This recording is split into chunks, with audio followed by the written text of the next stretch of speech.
আল্লাহ নবী সাল্লাল্লাহু আলাইহি ওয়াসাল্লাম বলছেন, হাদিসের মধ্যে আছে, যে ফজরের নামাজ পড়ে না, আল্লাহ রসুল বলছে ওয়া ইল্লা আসবাহা খাবিসান নফস কাসলানান, ফজরের নামাজ যে পড়ে না, রসুল বলেন সে হচ্ছে খবিস। খবিস, এটা খবিস তুই বেটা। এই তোমরা যারা ফজরের নামাজ পড়ো না, খবিস তুই বেটা, খবিস। পাউডার লাগায়, আবার পাউডার লাগাও কিত্তা, খবিস কোথাকার খবিস, আবার পাউডার লাগাও কিত্তা, ফেয়ার অ্যান্ড লাভলি ডলও কিত্তা। কথা বলেন না কেন? তুই কিত্তা পাউডার লাগাও, পাউডার লাগাইলে বুঝি সুন্দর হয়। বেডিয়ে দেখো না পাউডার লাগায়ও, এ বুড়িয়ে লাগায় ঘন্টা দুয়েক পর আবার এ বুড়িয়ে দুইয়া লায়। বুড়ি জানে এটা ধোকা, ঠিক কিনা বলেন না? এটা যে ধোকা, নাহলে বুড়ি ধোকা। মেকআপ বক্স ধোকা আবার লাগাইয়া সেরা, এটা ধোকা, এটা আসল না, এটা নকল। আল্লাহ নবী সাল্লাল্লাহু আলাইহি সাল্লাম বলেন বেনামাজি খবিস। আর নবীজি হাদিসে আছে, বাথরুমে ঢুকতে, পেশাব পায়খানায় ঢুকতে নবীজি খবিস থেকে পানাহ চাইতেন, দোয়া পড়তে। তো এই দোয়ার অর্থ কি? আল্লাহ আমি খবিস থেকে কি চাই? পানাহ চাই। তার মানে নবীজি বুঝাই দিছে উম্মত, পেশাব পায়খানার মধ্যে থাকে খবিস। খবিসের ঠিকানা কোথায়?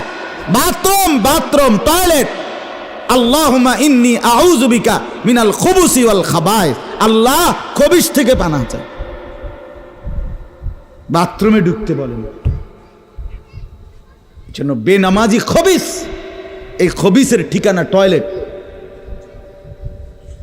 নাপাক, এটা নাপাক, এটা অপবিত্র, অপদার্থ, এটা অকর্মণ্য। এটা জিন্দেগির আর অর্থ কি? জীবন মানে খানা, জীবন মানে ঘুম, জীবন মানে লজ্জাস্থানের চাহিদা পূরণ, যৌন চাহিদা পূরণ, এই তিন জিনিস। তাহলে কুকুরের সাথে, বিড়ালের সাথে, গরু ছাগলের সাথে তফাৎ কি? ওই প্রাণীগুলোও তো খানা, ঘুম এবং যৌন চাহিদা পূরণ করে কিনা? কথা বলেন না কেন? কুকুরের ছাও আছে কিনা?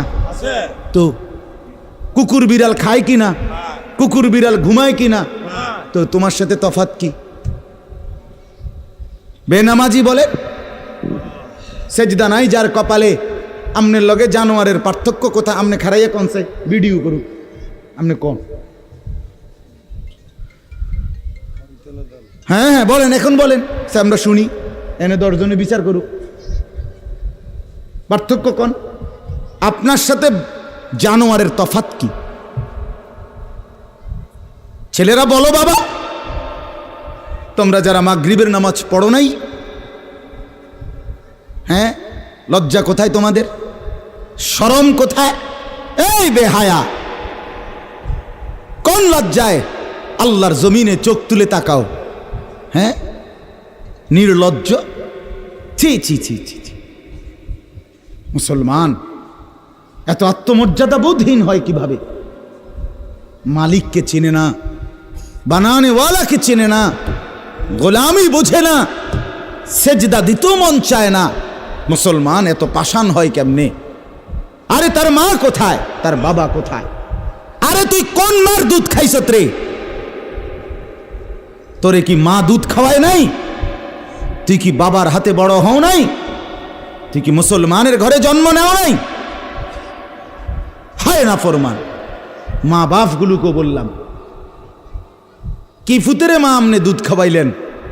এই অপদার্থ তো সেজদাও দেয় না।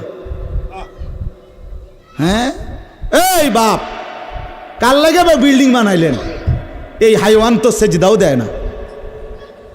কাল লেগে সোফা বানান, মাতবুরি দেহান, সাদোয়ানে বইয়া গপ মারেন, জিফুত লইয়া বালা আসি, কিতা বালা? এ ফাঙ্গাস আর তেলাপিয়া খান যে, এ কারণে বালা। হ্যাঁ, এ ফার্মের মুরকা আর কক মুরকা, দুন্দুল আর করলা, দৈন্যা তার কাঁচামরিচ, টমাটো আর শশা, এই তো খানা। আর কিতা কথা বলে? আর কি ঘুরে গেলে তো ফাঙ্গাস তেলাপিয়ে। দুনিয়ার বেশি কি ভোগ করছি আমরা? খুব আশ্চর্য কিছু, অনেক কিছু দুনিয়া ভোগ করছি আমরা। এটুকু দুনিয়া ভোগ করছেন বলে এ ফান কদ্দুর খান, বিড়ি খান, চা খান, বন খান, টেলিভিশনে মানুষের বেডির নাচ চান। আমনের বেডি তো আর নাচে না, নাচে মানুষের বেডি। কথা বলেন না? এতটুকু দেখেই দুনিয়া ভোগ করছেন বলে খুশি হয়ে গেলেন, তৃপ্ত হয়ে গেলেন, মজা পেয়ে গেলেন। আহা, আফসুসের ব্যাপার। এত লম্বা আখেরাত কেমনে পার হবেন? এত লম্বা কবরের জিন্দেগি কেমনে পার হবেন বলেন তো?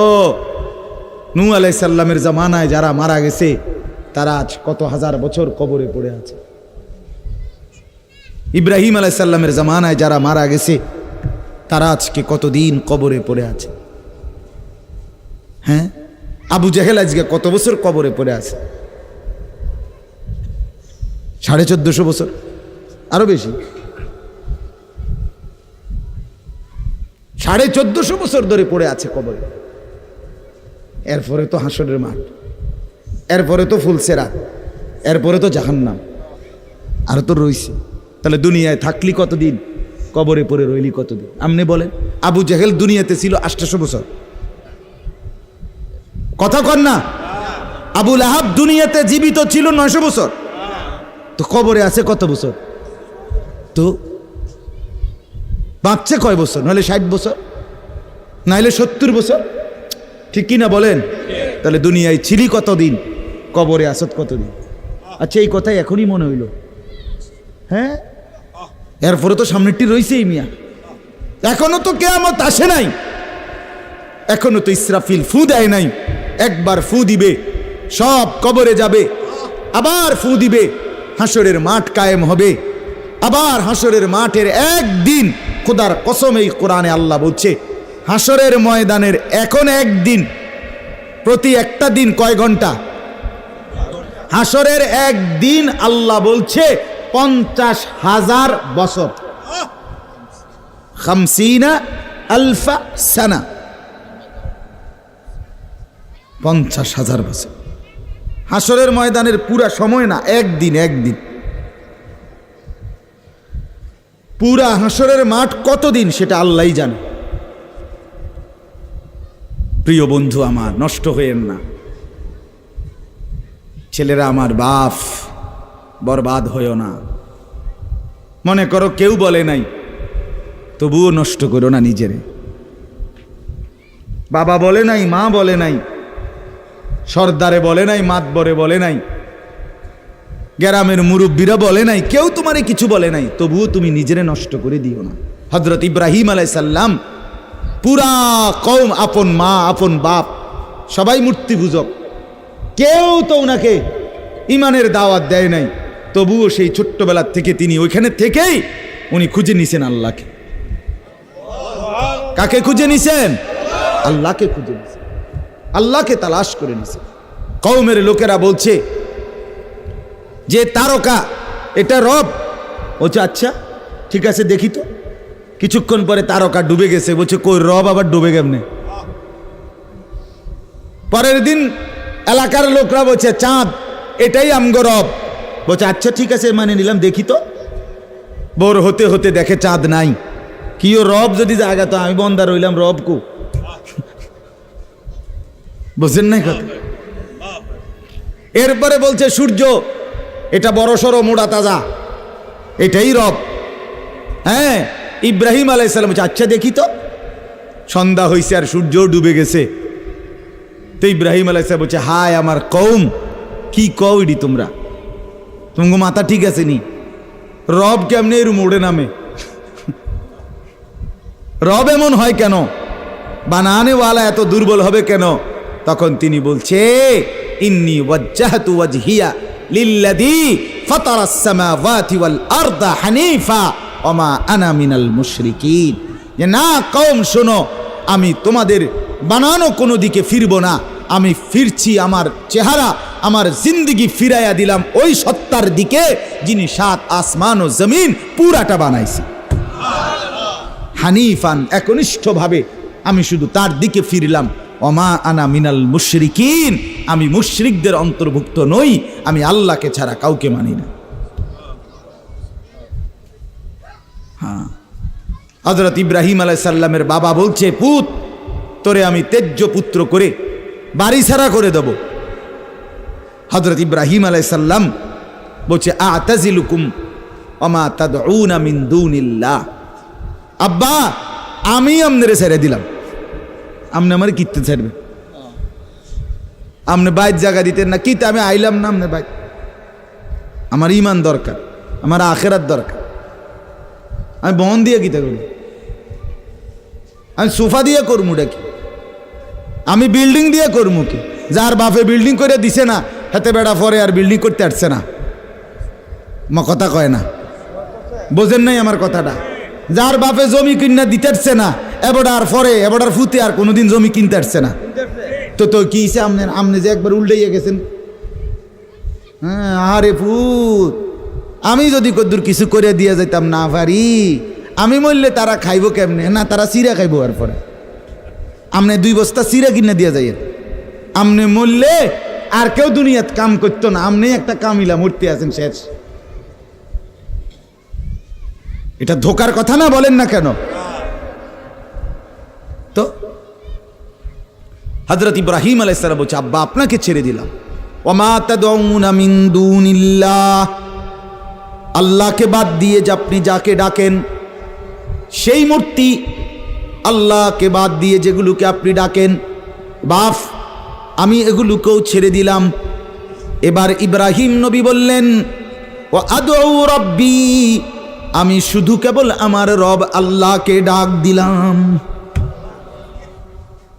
গোটা দুনিয়া ছেড়ে দিলাম বাপ, সংসারও ছেড়ে দিলাম বাপ, আপনি মা বাবার মায়াও ছেড়ে দিলাম, আমি শুধু আমার আল্লাহকেই ডাকলাম। আসা আল্লাহ আকুনা বিদুআই রাব্বি শাকিয়া। এবার ইব্রাহিম নবী বলেন, আব্বা আমি বিশ্বাস করি আমার ওই এক আল্লাহকে ডেকে কেউ কোনোদিন বঞ্চিত হয় না। মখলুককে ডেকে হেরে যায়, নেতা ভুলে যায়, কর্মীও ভুলে যায়, মা বাপও অনেক সময় রাগ করে, মা বাপ অনেক সময় ভুলে যায়, সন্তানও মা বাপকে ভুলে যায়, সবখানে হইতে পারে এমন, কিন্তু আমার আল্লাহকে ডেকে কেউ এমন হয় না যে বঞ্চিত হয়। আল্লাহকে বান্দা যখন জমিন থেকে ডাক দেয় আল্লাহ রব্বুল আলামিন সাথে সাথে বলে লাব্বাইক ইয়া আবদি, আমার বান্দা আমি হাজির, বল না বান্দা কি দরকার। বান্দা আবার বলে আল্লাহ, আল্লাহ আবার বলে লাব্বাইক, আছি তো বলো না। বান্দা বলে সুবহানাল্লাহ, আল্লাহ বলে শুনছি তো বান্দা, বলো না কি চাও বান্দা। বান্দা আবার বলে আলহামদুলিল্লাহ, আল্লাহ বলে বলো না কি চাচ্ছ বলো। আল্লাহু আকবার বলে আবারও বলছি কি চাচ্ছ বলো না, আমি তো শুনতেছি, আমি তো আছি বান্দা। কিন্তু বান্দা যখন শুধু আল্লাহকে ডাকতে থাকে, জিকির করতে থাকে, তাসবিহ পড়তে থাকে, মনের কষ্ট দুঃখ বেদনা চাওয়া পাওয়া কিছুই বলে না, শুধু জিকির করে, শুধু জিকির করে, শুধু আল্লাহকে ডাকে, আল্লাহকে ডাকে, শেষ পর্যন্ত আল্লাহ খুশি হয়ে বলে বান্দা তুই যেহেতু আমাকে ডেকে মজা পাইছো, ঠিক আছে বান্দা তুমি আমাকে ডাকতে থাকো, আমি আল্লাহ তোমাকে দিতে থাকি। কি লাগবে আমি তো জানি, তোর বিবি অসুস্থ আমি কি জানি না, তোর ছেলে বিদেশে অসুবিধায় আছে আমি কি জানি না, কথা বলেন। তোর যে শরীরের সমস্যা আমি কি এটা জানি না, আমি তো সব জানি, কোথায় তোর কোন মুসিবত। আল্লাহর আড়ালে কি কিছু হয়, আল্লাহর গোপনে কি কিছু হয়, তাইলে আল্লাহর ইচ্ছা ছাড়া কি কিছু হয়। এজন্য মোবাইলের কথা বলতে গিয়ে এতগুলোর কথা লম্বা বললাম। ছেলেদেরকে বললাম বাবা অনেক ছেলে বসছো, মাশাআল্লাহ, আল্লাহ খুব বরকত দান করে। আজকে মুসলমানের যুবক তোমাদের ফেরার অপেক্ষা ইসলাম। তোমরা যদি নামাজি না হও, চরিত্রবান না হও, জীবনটা যদি নারীর পিছনে আর ছবির পিছনে, নর্তকীর পিছনে আর উলঙ্গ ছবির পিছনে, মদ, জুয়া, জিনা, ব্যভিচারের পিছনে শেষ করে ফেলো। এই চোখের দৃষ্টি, এই নজর, এই চোখের দৃষ্টি, এটা যদি নষ্ট করে ফেলো গুনাহ দেখতে দেখতে, নাপাক ছবি দেখতে দেখতে, তো তোমরা নিজের জীবনই ভালো বাঁচবা কেমনে, ইসলামের জন্যই লড়বা কেমনে? আর মুসলমানের যুবক যদি হেরে যায়, মুসলমানের যুবক যদি পড়ে যায়, তো দ্বীনের জন্য জানবাজি রাখবে কে? এই বুড়ারা, 60 বছর 70 বছরের বুড়া, এবারে আর দৌড়তে পারবো? এবারে দোয়া না করবো? কথা বলেন না কেন? মুরব্বীরা কি করবে? কলিজা ছিঁড়ে দোয়া করবে। অতএব আমি আপনাদের কাছে এতক্ষণের কথার মূল একটা উদ্দেশ্য, আমি 2টা আয়াত পড়ছি, এই আয়াতের আঙ্গিকে কথাটা বলার জন্য বলছি। আজকে আমরা গুনার মধ্যে সবচেয়ে বেশি, বহুভাবেই আমাদের মধ্যে গুনাহ আছে, বাকি এই নজরের গুনাহ আমাদের সবচেয়ে বেশি। কিসের গুনাহ বলেন না? নজরের গুনাহ। আমাদের চোখ নিয়ন্ত্রণ হারা, বাঁধন হারা। আমাদের যুব সমাজ, ছেলে মেয়ে, তাদের পুরাটা চোখ তারা মোবাইলকে দিয়ে দিছে। ওই যে আগে যে শুনছি যে স্বেচ্ছায় চক্ষুদান করতো, কথা বুঝছেন না কথা? হ্যাঁ, মরণোত্তর চক্ষুদান। এই মরণোত্তর চক্ষুদান না, জীবিত চক্ষুদান। ওই দেখেন, ওই দেখেন, ইয়া দেখো, ওই মোবাইল কার হাত, হাতে সাইজ হলো ট্যাবলেট সাইজ, তার থেকে তার মোবাইল বড়। যেই অপদার্থ তার হাতেই মোবাইল দিছে, ওই সবচেয়ে বড় অপদার্থ। ওইটা একেবারেই অপদার্থ। সে যদি ভাই হয় তো ভাই অপদার্থ, বাপ যদি হয় ওইটা অপদার্থ বাপ। এই সন্তান নষ্ট করার সবচেয়ে বড় দায়ী আপন গার্জিয়ান। মা বেডি 2 বছরের বাচ্চাটারে বড় মোবাইলটা দিয়ে দিছে, তুই টিপ এটা, তুই তাবু ডিস্টার্ব করিস না, আমি সাইজ দিয়ে আসি ড্রেসিং টেবিলে, এবুডি পাউডার ডলে, হেতে মোবাইল টিপ। কথা বুঝেন নাই? ও বেডি হিন্দি সিরিয়াল দেখে টেলিভিশনে, হ্যাঁ, হিন্দি সিরিয়াল দেখে, ইন্ডিয়ান সিরিয়াল দেখে, কি দেখে? মনোযোগ দিয়ে দেখে। হিন্দি সিরিয়ালের সবগুলোর মূল বৈশিষ্ট্য হলো স্বামী স্ত্রীর ঝগড়া, শাশুড়ির থেকে জামাইরে কেমনে আলাদা করতে হবে, দেবর ননদের কেমনে স্বামীর থেকে বিচ্ছিন্ন করতে হবে, মানে সংসার কিভাবে তছনছ করবে, এটা হলো ওই বেঈমানদের সবচেয়ে বড় ষড়যন্ত্র। সবগুলোর বৈশিষ্ট্য এটা। মহিলারা এইটা দেখা বিবাহের পরে 6 মাসও একসাথে আর থাকতে চায় না। 6 মাসও না। বেডির সিদ্ধান্ত, মরিয়ার বাসি তে বেড়ারে তার বাপ মার থেকে আলাদা করুন। জীবনের সাধনা এটা। হায় হায়, লানত, অভিশাপ ওই নারীর প্রতি, যে নারী তুমি বেটি তোমার একটু সুখের জন্য স্বামী বেচারাকে আলগা করে লাইলা। তুমি তো কিছুক্ষণের সুখ হয়তো পাইবা, কিন্তু এই স্বামী মা বাবার নাফরমানির কারণে এই ছেলেটা তারে তো চিরদিনের জন্য জাহান্নামী বানাই দিল। মা বাপ যদি কষ্ট পায়, আহাজারি করে, মা বাপের কলিজার মধ্যে যদি ব্যথা লাগে, তো এই সন্তান জাহান্নামী হবে না? বলে। এজন্য আমরা প্রত্যেকেই এই কথাটা বলতেছিলাম, আজকে আমাদের সবচেয়ে বড় গুনাহ আমাদের ছেলেদের, আমাদের মেয়েদের, আমাদের নারীদের, আমাদের পুরুষদের, আমাদের জওয়ান, আমাদের বুড়া, আমাদের যুবতী, আমাদের বৃদ্ধা, সবার একটাই বড় রোগ। আমরা চোখ অনিয়ন্ত্রিত। বুড়া মানুষও টেলিভিশন চায়, বুড়া চাচা বাঁকা হয়ে গেছে, কাশে বেরামে ধরে গেছে, কিন্তু এবার টেলিভিশন সাউন্ড, বেডির সাউন্ড, চা দোকানে নাচ গান দেখার অভ্যাস ছোটে নাই। এমন অভ্যাস আছে কিনা বলেন না? যার নাই হেবড়া রাগ না হইলেই ভালো। আর যে বেটা রাগ হইলে, আপনার এই অভ্যাস থাকলে, আপনার রাগ হইলেই কি আর আসলেই কি। অতএব নজর নিয়ন্ত্রণ করা চাই, নজর হেফাজত করা চাই, নজর সুন্দর করা চাই।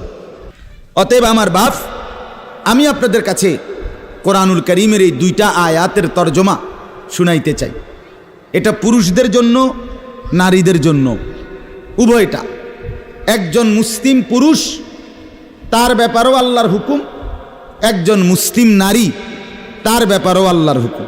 উভয়কে আল্লাহ তাআলা বলছে চরিত্রের হেফাজতের জন্য সবচেয়ে প্রথম শর্ত, 1 নাম্বার দৃষ্টি হেফাজত। কোনো মানুষের চরিত্র সুন্দর কিনা এটার প্রমাণ তার নজর ঠিক কিনা। আপনি ওই কথা শুদ্ধ কয়, ফ্যান ফিনছে, শার্ট গাও দিছে, স্প্রে লাগাইছে, কথাবার্তা এমনি কুমাইয়া কয় জি জি জি আঙ্কেল কেমন আছেন, ভালো আছেন, এ আর মাশাআল্লাহ দেখছুনিও ভদ্র ভদ্র বাইয়া পড়তে আছে একবারে বড়। না না না না, 1 নাম্বার পবিত্রতা, সুন্দর উত্তম আখলাক, সৎ চরিত্রবানের 1 নাম্বার বৈশিষ্ট্য হলো যে যার চক্ষু নিরাপদ, যে চোখ নিরাপদ রাখে। 1 নাম্বার এটা আল্লাহ তাআলা বলেন। আর চূড়ান্ত হলো যে নিজের লজ্জাস্থান হেফাজত করে। এই 2 দিকের বেড়া, মাঝখান দিয়ে এর ভিতরে যা আছে সবগুলো এতে নিয়ন্ত্রিত হবে। যে নিজের চোখকে হেফাজত করে, নামাইয়া রাখে, ভিন নারী, হ্যাঁ, যেই দৃশ্য দেখা, যেই ছবি, যেই নাচ গান, অশ্লীল দৃশ্য, হ্যাঁ, উলঙ্গ ছবি, বেপর্দা নারী, ভিন নারী, যাকে দেখার আমার কাছে অনুমতি নাই, আল্লাহ অনুমতি দেন নাই, তার থেকে নজর যে নামিয়ে রাখে এবং নিজের লজ্জাস্থান যে হেফাজত করে, আল্লাহ কোরআনে বলছে যালিকা আজকা লাহুম, এটাই হচ্ছে সর্বশ্রেষ্ঠ পবিত্রতা। এটাই হলো সর্বশ্রেষ্ঠ, কি বলেন না, পবিত্র, সেই বড় পবিত্র। এবার এই শুদ্ধ কথা কোক আর সিটেঙ্গা কথা কোক, কথা নোয়াখাইল্লা হোক আর সিলিটটা হোক, এটা দেখার বিষয় না। দেখার বিষয় হলো তার নজর দৃষ্টি এটা নিচের দিকে কিনা, আর লজ্জাস্থান হেফাজত কিনা। এই দেখেন আল্লাহ কি বলে শোনেন। 18 নম্বর পারা 24 নম্বর সূরা, সূরায়ে নূর, এই সূরার 30 নম্বর আয়াত। আল্লাহ তাআলা বলেন, কুল, হে নবী আপনি বলুন, লিল মুমিনিন, সমস্ত মুমিন পুরুষদেরকে, পুরুষদেরকে মানে এই হুকুম কার্যকর শুরু হবে যেই ছেলেটা সাবালক হইছে, যেই মেয়েটা সাবালক হইছে, ওই দিন থেকে 100 কার্যকর। কোন ছেলের উপরে যেদিন গোসল ফরজ হয়েছে, প্রথম যেদিন তার বীর্যপাত হয়েছে, সেদিন থেকেই সে সাবালক, প্রাপ্তবয়স্ক, সেদিন থেকেই সে যুবক, সেদিন থেকে ইসলাম মানা পুরাটা 100 তার উপরে ফরজে আইন। ওই দিন থেকে তার 1 মিনিট 1 সেকেন্ড হিসাবের বাহিরে হবে না।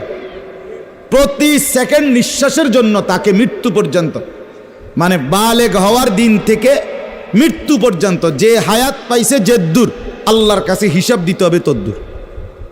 রাতের হিসাব, দিনের হিসাব, হাঁটলে বসলে উঠলে খাইলে ঘুমাইলে, এমনকি নিঃশ্বাসের হিসাবও খোদার কসম আল্লাহর কাছে দিতে হবে। কোনো মেয়ে যেদিন তার প্রথম মাসিক শুরু হয়েছে 13-14 বছর বয়সে, সেদিন থেকে সে প্রাপ্তবয়স্কা, সাবালিকা, সে যুবতী। অতএব সেদিন থেকে মৃত্যু পর্যন্ত তার হায়াত যতদিন পাইছে, একদিনের ভালো মন্দ, জায়েজ না জায়েজ, হালাল হারাম, বৈধ অবৈধ, সব কিছুর হিসাব সে আল্লাহর কাছে দিতে হবে। কথা বুঝলেন কিনা আপনি? হ্যাঁ, এটা জরুরি, এটা জরুরি। স্বামীর কারণে, শ্বশুরের কারণে, স্ত্রী মহিলা বলেন আমার স্বামী বাধ্য করছে দেবরের সাথে দেখা করা, স্বামী বাধ্য করছে ভাসুরের লগে দেখা করতে, খোদার কসম স্বামী যদি আসমান ভাঙ্গাও মাথাত ফালায়, তারপরও স্ত্রীর জন্য এই কথা মান্য করা স্বামীর হারাম। আর স্বামী যদি এই হারাম কাজের জন্য বাধ্য করে স্ত্রীকে, এই স্বামী জালেম। এই স্বামী কি বলেন না কেন, চাচতো ভাই, জ্যাঠতো ভাই, খালতো ভাই, ফুফাতো ভাই, দুলা ভাই, তারারে কইছে বাদ বাইরা দাও, তুমি আজ্ঞায় দাও, তারা মেহমান সব সময় কি আর আইয়েনি? হ্যাঁ, যেই স্বামী বলে, যেই শ্বশুর বলে, এই উভয়টাই জালেম, নিকৃষ্ট পাপী, সীমালঙ্ঘনকারী, সীমালঙ্ঘনকারী, কোনো সন্দেহ না, কোনো সন্দেহ। আল্লাহকে, আল্লাহর হুকুমের বিরোধিতা করে মাখলুকের হুকুম মানা অনুমতি নাই, অনুমতি নাই। হযরত ইব্রাহিম আলাইহিস সালামের বাবা ওনাকে মূর্তি পূজা করতে বাধ্য করতে চাইছে, করছে না? কইছে না যে নরে তেজ্য পুত্র করে দেবো বেড়া? কোরআনের আয়াত। ইব্রাহিম আলাইহিস সালাম বলছে আমনেরে আমি ছেড়ে দিলাম। কিসের জন্য? ঈমানের জন্য। কিসের জন্য বলেন না? ওয়া ইন জাহাদাকা আলা আন তুশরিকা বি মা লাইসা লাকা বিহি ইলমুন ফালা তুতি'হুমা ওয়া সাহিবহুমা ফিদ দুনিয়া মা'রুফা। কোরআনে আল্লাহ বলেন, তোমার মা বাপ যদি তোমাকে আমি আল্লাহর সাথে শিরিক করতে বলে, তুমি কোনোভাবেই তার অনুসরণ করবে না। হ্যাঁ, তবে মা বাবার সাথে কষ্টদায়ক আচরণ করবে না, ব্যবহার করবে ভালো, ব্যবহার করবে উত্তম, তার গায়ে হাত দিবে না, তারে ধাক্কা দিবে না, তারে গালি দিবা না, তারে ধমক দিবা না, কিন্তু তার কথা মানবা না। কোন কথা? আল্লাহর নাফরমানির কথা, শিরিক, কুফর, নাজায়েজ, হারাম, হারাম। সেদিন আমার কাছে এক যুবক ভাই জিজ্ঞেস করছে এ কথা, যে তার বাবা তাকে বাধ্য করতেছে তার দোকান দেখাইয়া 5 লাখ টাকা সুদে টাকা নিয়ে দিতে। মন নাই? আমি পরিষ্কার আমরা বলছি যে অসম্ভব কথা। তোমার বাপ প্রয়োজনে তোমারে ঘর থেকে বের করে দিবে, দেও। এক তো তুমি তারে গালি দিও না, কিন্তু তুমি তার এই কথা মান্য না। এ কথা মানার অধিকার, যেটা আল্লাহ হারাম করছেন সেটা বাবার কথার কারণে হালাল? আরে বলেন না কেন? যেটা আল্লাহ হারাম করছেন সেটা স্বামীর কথার কারণে হালাল না। না, আমি কিতা করতাম, বেডিতে এই সমস্ত ফাঁকনা কথা কইলে হইতো না। তে বেড়া বাতানে সাইলানে আমি রাইন্দা দেই, এরপরে কি তো বেডি হেতে কইতে পারবো? আরে আলাপ হোক, এসব আলাপ করলে হইতো। ফেরাউনের ঘরে বিবি আসিয়া ফেরাউনের মতো জালেম কাফের, তার ঘরে নিজের ঈমান 100 ঠিক রাইখা দেখাই দিছে পৃথিবীবাসীকে যে জমিনে ফেরাউনের চাইতে বড় কাফের কে হবে। আমি তার ঘরে থাইকে ঈমানদার থাকছি, আমি স্ত্রী আসিয়া, আমি জান্নাতি। অতএব পৃথিবীর সবচেয়ে বড় জালেমের ঘরে থাকলেও, পাপীর ঘরে থাকলেও তোমাকে আখেরাত বরবাদ করতে পারবা না। আল্লাহ আমাদের মা বোনদেরকে বুঝার তৌফিক দান করে, আপনাদেরকেও বুঝার তৌফিক দান করে। নিজের স্ত্রী, নিজের কন্যাকে বাজারের পণ্য বানাবেন না। আত্মমর্যাদা বহুত বড় সম্পদ, গায়রত। আপনার স্ত্রী বেপর্দা বাজারে বাজারে ঘুরে, রাস্তার পুরুষ রাক্ষসের মতো তাকাইয়া দেখে, আপনার আত্মসম্মানে লাগে না, আপনি বেগায়রত, আপনি পুরুষ নামের কলঙ্ক। আপনার মেয়ে বেপর্দা হাঁটে, 8-7 কাপড় পরে, টাইট কাপড় পরে, জামা পরে, রঙ্গিলা পাউডার সিয়া সাজ্জা রাস্তার বখাটে দুই পাশে কুত্তার মতো দুই পাশে গুরগুর গুরগুর কইরা পিছনে পিছনে ঘোরে। আমনে বাপ হইয়া জানেন, মেয়ে মা হইয়া দেখছেন, আমনের গায়ে লাগে না, কলিজায় লাগে না। আপনি বেগায়রত, আত্মমর্যাদাহীন পুরুষ আপনি। আমি সেদিন নিজে দেখছি, আমার কলিজা ছিঁড়ে গেছে। আমি নিজে দেখছি, ওই দেবিদ্দার রাস্তা দিয়ে আসতেছি, বাজারের মধ্যে জ্যাম। হঠাৎ আমার নজর জানালা দিয়ে বাহিরে দেখলাম একটা স্কুল পড়ুয়া মেয়ে। মেয়েটা আপনার স্বাভাবিকভাবে জড়সড় হয়েই হাইটা যাইতেছে সামনে দিয়া। ঠিক মেয়েটার এক হাত পিছনে একটা ছেলে আপনার এই বড় মোবাইল দিয়া, মেয়েটা হাঁটতেছে মেয়ের মতো, এই জানোয়ারে পিছন থেকে ভিডিও করতে করতে মেয়ের যাইতেছে পিছন। আমার মন চাইছে জানালা খুলে বলি, বোন তোর পিছনে কুত্তা লাগছে, তোর পেছনে কি লাগছে? কুত্তা লাগছে, তুই তোরে কুত্তা থেকে বাঁচা। বলেন মুসলমান এত নিকৃষ্ট হয় কিভাবে? আমরা নিজে কিতাবে পড়ছি, এই আজকেও পড়ছি ইয়াহিয়া, এই বইটা ফিলিস্তিনি বই, এটাতে লেখা আছে পৃথিবীর পশ্চিম প্রান্তে, মনে করেন পৃথিবীর এদিকে শেষ প্রান্তে যদি কোনো মুসলমান বোন নির্যাতিত হয়, খোদার কসম পৃথিবীর পূর্ব প্রান্তের শেষ মুসলমানের উপরও ফরজ ওই বোনের ইজ্জতের বদলা নেওয়া। এটা মাসালা। হ্যাঁ, কথা ছিল এই, মুসলমানের যুবক হবে মা বোনের ইজ্জতের পাহারাদার। আহা, কোথায় সেই মোহাম্মদ বিন কাসেম, 17 বৎসরের যুবক, আরব থেকে, আরব জাহান থেকে আসছে ভারতে, সিন্ধু প্রদেশে দেবল রাজার এলাকায় একজন বোনকে একজন ডাকাত, জলদস্যু,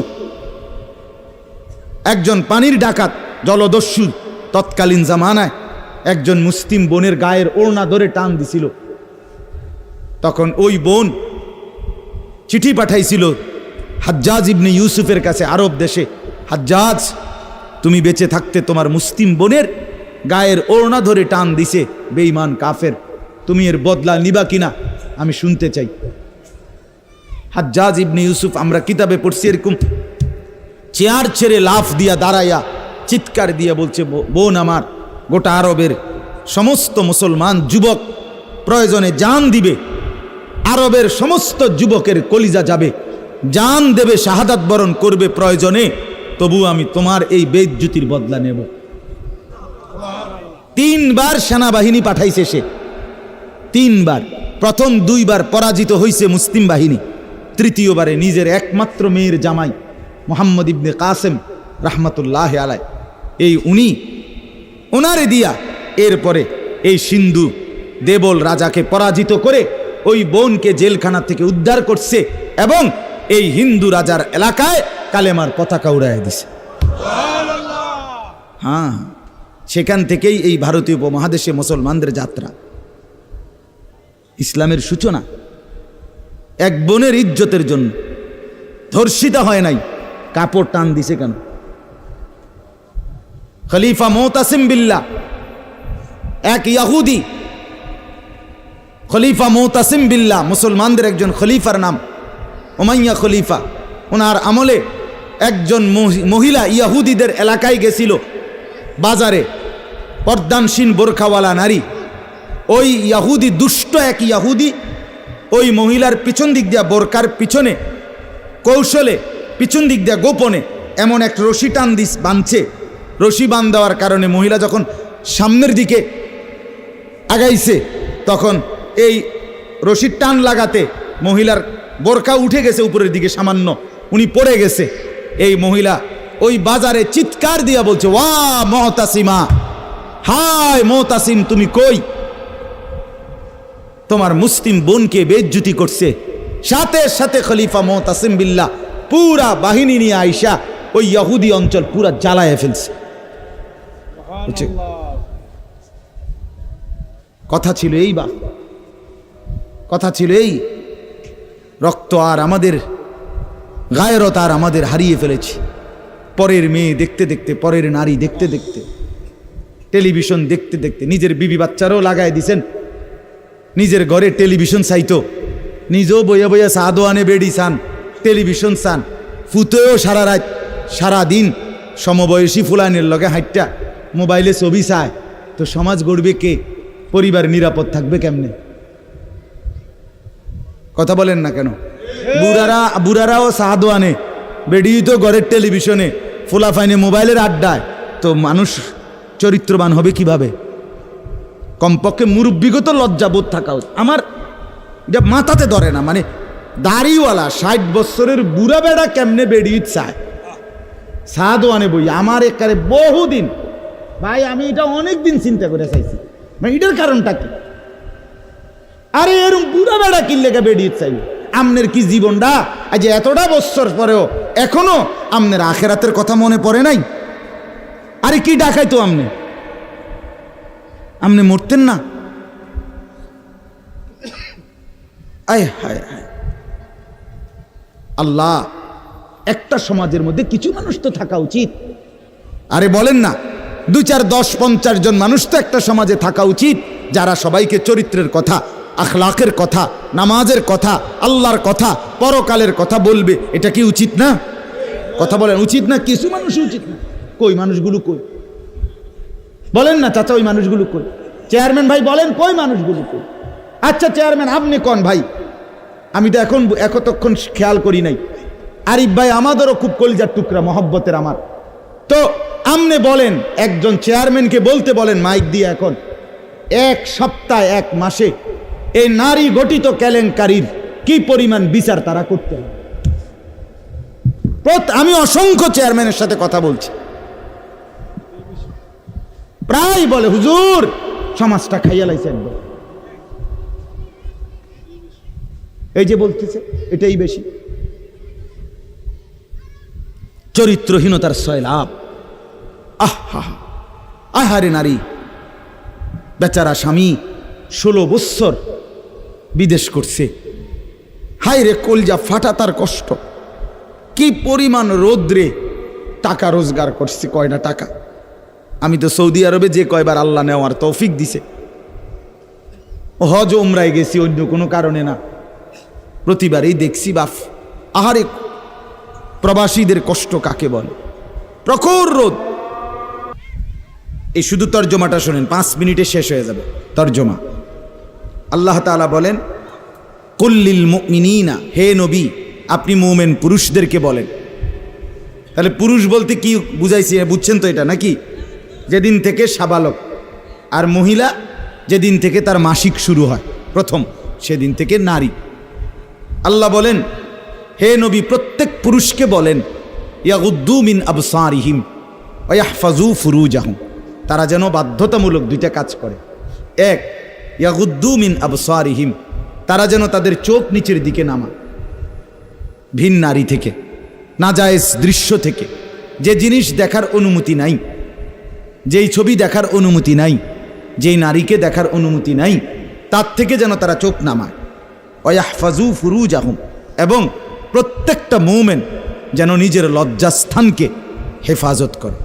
নিজের লজ্জাস্থান হালালভাবে অনুমোদিত ছাড়া, স্বামী স্ত্রীর পবিত্রতা ছাড়া অন্য কোনো ক্ষেত্রে নিজের লজ্জাস্থানকে হারামভাবে যেন ব্যবহার না করে। নিজের হাত দ্বারা কোনো অবৈধ কাজ যেন না করে, নিজে পুরুষ যেন কোনো অবৈধ নাচ না করে, বিন নারীর সাথে যেন নিজের লজ্জাস্থানের জিনা বেবিচার, যেন অসভ্যতা অশ্লীলতা এমনটা যেন না করে। আল্লাহ বলেন দালিকা আজকা লাহুম, কি হবে এতে? আল্লাহ বলে এটাই হবে সর্বশ্রেষ্ঠ পবিত্রতা। এটাই কি বলেন না? সর্বশ্রেষ্ঠ পবিত্রতা। ইন্নাল্লাহা খাবীরুম বিমা ইয়াসনাউন, আল্লাহ বলে যত কৌশলে, যত ফন্দিতে, যত বুদ্ধিতে, যত সিক্রেটে, যত গোপনে তোমরা যে যাই করো, আমি আল্লাহ 100 খবর রাখি। আমার কাছে গোপন কিছু গোপন নাই।